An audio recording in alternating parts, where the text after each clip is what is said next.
નમસ્કાર મિત્રો, અમારી એપીટી ગુજરાતી ચેનલમાં તમારું સ્વાગત છે। અત્યારે હાલની સૌથી મોટી અને દુઃખદ ખબર સામે આવી રહી છે।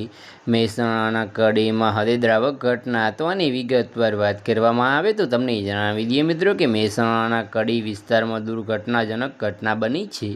તો આની વિગતવાર વાત કરવામાં આવે તો જ્યાં કબાટમાં પૂરાઈ જવાથી 7 વર્ષીય બાળકીનું મોત થયું। તો આની વિગતવાર વાત કરવામાં આવે તો તમને જણાવી દઈએ મિત્રો કે કરણનગર રોડ પર આવેલા સુકૂન બંગલોઝમાં બાળકી રમતા રમતા કપડાના કબાટમાં પૂરાઈ ગઈ હતી। તો આની વિગતવાર વાત કરવામાં આવે તો માતા ઘરમાં તાબુ સાફ કરી રહી હતી ત્યારે આ ઘટના બની। કપડાની વચ્ચે ગુંગળામણથી બાળકી બેભાન થઈ ગઈ અને હોસ્પિટલ પહોંચાડતા પહેલાં જ તેનું મોત થયું। તો આની વિગતવાર વાત કરવામાં આવે તો ઘટના બાદ પરિવારમાં શોક અને હૃદયદ્રાવકનો માહોલ છવાયો છે।